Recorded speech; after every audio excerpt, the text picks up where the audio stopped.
Side खबरों के लिए सब्सक्राइब करें फ्लेम मीडिया और उसके बाद बेल आइकन को प्रेस करें ताकि सबसे पहले आपको मिले एक्सक्लूसिव खबरें।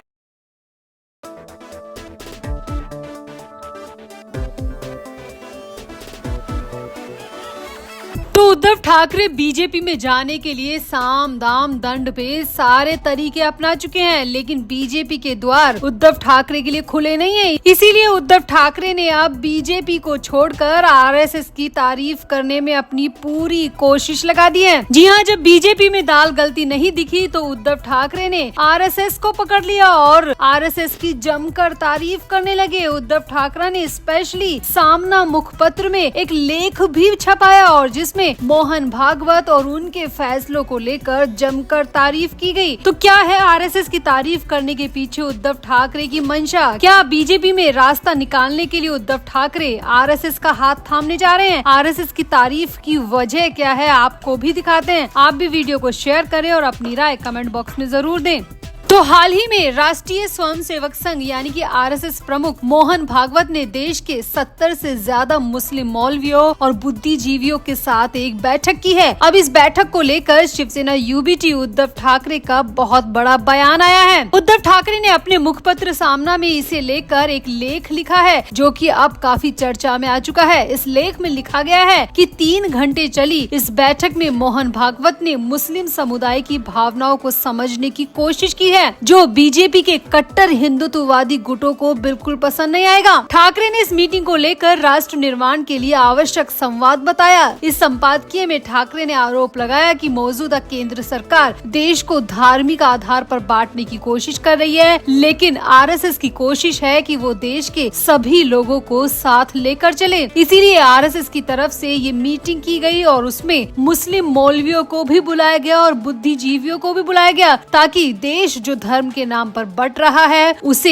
एक किया जाए, मुस्लिम समुदाय की भावनाओं को समझने की कोशिश की जाए। अब उद्धव ठाकरे के मुखपत्र सामना में मोहन भागवत की इस बैठक की जमकर तारीफ की गई है। इस लेख में आगे लिखा है कि दलितों, ईसाइयों और मुसलमानों को वोट देने के अधिकार से वंचित करने की साजिश चल रही है और ये साजिश बीजेपी चला रही है। लेख में आगे लिखा गया है कि बिहार और महाराष्ट्र जैसे राज्यों में अल्पसंख्यकों के वोटर लिस्ट से नाम हटाए जा रहे हैं। ठाकरे ने इसे महान हिंदुत्ववादियों की नहीं बल्कि पाखंडियों की चाल बताया। उद्धव ठाकरे ने भागवत की इस पहल को आगे बढ़ाने की जरूरत बताई। उद्धव ठाकरे ने कहा कि भारत में सभी धर्मों के लोगों का डीएनए एक जैसा है। यदि देश की सामाजिक नाव डूबती है तो समुदाय प्रभावित होते हैं। ठाकरे ने मोहन भागवत को राष्ट्र निर्माण की दिशा में आगे बढ़ाता हुआ बताया और कहा कि ऐसी कोशिशों का हमेशा स्वागत किया जाना चाहिए। वहीं इस लेख में जहां आरएसएस और मोहन भागवत की तारीफ की गई है, वहीं पर बीजेपी पर तीखा हमला किया गया है। सामना में लिखे लेख के मुताबिक ये बैठक केवल चाय पानी तक सीमित नहीं थी, बल्कि उसमें देश में धार्मिक तनाव को लेकर गंभीर मंथन भी किया गया। उद्धव ठाकरे ने मोहन भागवत के इस कदम को मुस्लिम समुदाय के दर्द और भूमिका को समझने की बहुत बड़ी कोशिश बताया। अब कुल मिलाकर उद्धव ठाकरे ने साफ साफ कह दिया कि मोहन भागवत की ये बैठक कुछ खास हिंदुत्ववादी बीजेपी के कुछ नेताओं को बिल्कुल पसंद नहीं आएगी। उद्धव ठाकरे के इस लेख में वाकई में आरएसएस और मोहन भागवत की तारीफ की गई है, जबकि बीजेपी के खिलाफ तीखे हमले किए गए हैं। अब इसकी वजह क्या हो सकती है? बीजेपी पर हमले और आरएसएस की तारीफ करने के पीछे ठाकरे की मंशा जो साफ दिखाई दे रही है वो है आगे आने वाले निकाय चुनाव। इसी को लेकर ठाकरे बेहद चिंतित है। ठाकरे हर दिशा में कदम बढ़ा चुके हैं। राज ठाकरे से हाथ मिलाने की कोशिश कर चुके हैं। उनके गठबंधन यानी एमवीए में कुछ भी खास नहीं चल रहा है, क्योंकि कांग्रेस और शरद पवार को लेकर विधानसभा चुनाव में उतरे ठाकरे के हाथ कुछ भी नहीं लगा था। इसीलिए ठाकरे को अच्छी तरह पता है कि बीजेपी ही वो चाबी है जिसके जरिए ठाकरे निकाय चुनाव में कुछ सफलता हासिल कर सकते हैं। अब बीजेपी उद्धव ठाकरे को घास नहीं डाल रही है। भले ही देवेंद्र फडणवीस ने उद्धव ठाकरे को ऑफर दिया था, लेकिन सभी जानते हैं कि फडणवीस ने वो सिर्फ मजाक किया था। लेकिन इस मजाक को ठाकरे अब हकीकत में बदलना चाहते हैं। इसीलिए बीजेपी में जब उनकी दाल नहीं गल रही है तो वो आरएसएस के रास्ते बीजेपी में जाने की कोशिश कर रहे हैं, आरएसएस को पटाने की कोशिश कर रहे हैं और उनकी ये तारीफ वाला लेख इस बात का सबसे बड़ा सबूत है। सामना के इस एडिटोरियल पेज में जिस तरह से आरएसएस और मोहन भागवत की इस मीटिंग को लेकर जमकर तारीफ की गई है, वहीं पर बीजेपी के नेताओं पर खूब निशाना साधा गया है। ठाकरे की मंशा साफ साफ नजर आ रही है कि उद्धव ठाकरे बीजेपी में जाने के लिए भागवत की पूंछ पकड़ने की कोशिश कर रहे हैं। भागवत की उंगली पकड़कर वो बीजेपी में एंट्री पाना चाहते हैं। तो आपको उद्धव ठाकरे की इस मंशा पर क्या कहना है? क्या वाकई में उद्धव ठाकरे बीजेपी में जाने के लिए मोहन भागवत और आरएसएस के जरिए रास्ता बना रहे हैं? आपको क्या लगता है? उद्धव ठाकरे के इस पूरे सामना के लेख पर आपका क्या कहना है? आप भी अपनी राय कमेंट बॉक्स में जरूर दें और वीडियो को भी शेयर करें।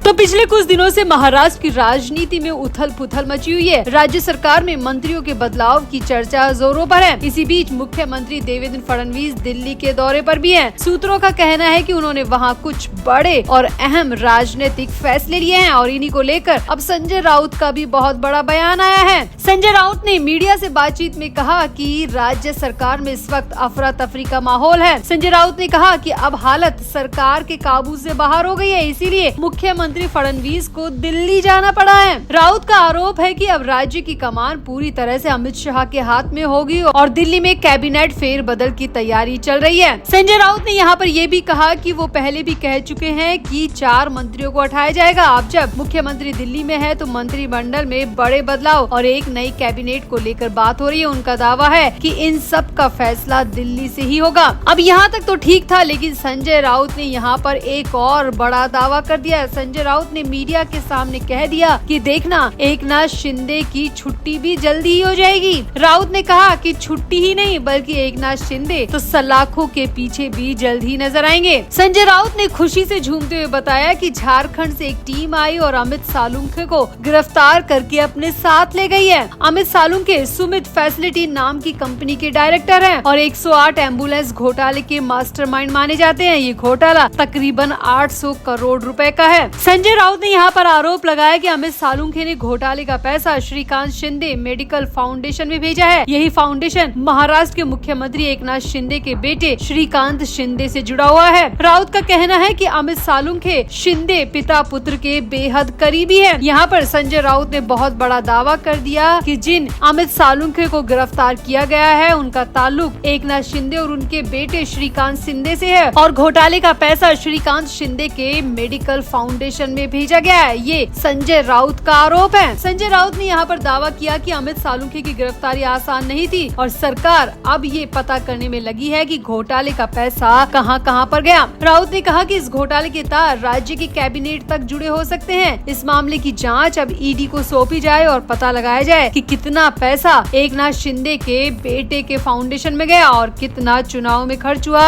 और कितना किसके पास पहुँचा। संजय राउत ने कहा कि अगर ईडी के हाथ में जांच आती है और जांच निष्पक्ष तरीके से होती है तो शिंदे पिता पुत्र जल्दी सलाखों के पीछे नजर आएंगे। संजय राउत ने दावा किया कि अमित सालुंखे ने पैसा एकनाथ शिंदे के बेटे के मेडिकल फाउंडेशन में भेजा है और जांच में ये सामने आ जाएगा और मैं दावे से कह सकता हूँ कि अगर जांच पूरी तरह निष्पक्ष तरीके से हुई तो एकनाथ शिंदे और उनके बेटे श्रीकांत शिंदे की अरेस्टिंग को कोई नहीं रोक सकता। संजय राउत ने यहाँ पर यह भी दावा किया कि देवेंद्र फडणवीस यूं ही दिल्ली नहीं गए हैं। सिर्फ कैबिनेट फेरबदल का मामला नहीं है बल्कि मामला यहाँ पर एकनाथ शिंदे और उनके बेटे श्रीकांत शिंदे को लेकर भी है, क्योंकि 800 करोड़ का जो घोटाला हुआ है उसके तार शिंदे परिवार तक भी जुड़ चुके हैं और फडणवीस इस मसले को लेकर भी अमित शाह से मिलने गए हैं, क्योंकि एकनाथ शिंदे अभी डिप्टी सीएम के पद पर तैनात हैं और सरकार के गठबंधन में शामिल है। इसीलिए उनके खिलाफ एक्शन लेने से पहले देवेंद्र फडणवीस दिल्ली में अपने सीनियर लीडर से मिलने गए हैं। सीनियर लीडर्स के सामने सारी बात रख दी है। संजय राउत ने दावा किया कि देखना, अब एक इशारा अमित शाह की तरफ से होगा और ईडी अगले कुछ दिनों में एकनाथ शिंदे और उनके बेटे श्रीकांत शिंदे दोनों को गिरफ्तार कर लेगी। संजय राउत ने यहाँ पर बहुत बड़ा दावा कर दिया। तो आपका संजय राउत के इस बड़े दावे पर क्या कहना है? क्या वाकई में 800 करोड़ के इस घोटाले में शिंदे पिता पुत्र के तार जुड़े हो सकते हैं या फिर संजय राउत महज राजनीतिक दुश्मनी की वजह से इतना बड़ा बयान दे रहे हैं? आपको क्या लगता है? आप भी अपनी राय कमेंट बॉक्स में जरूर दें और वीडियो को भी शेयर करें।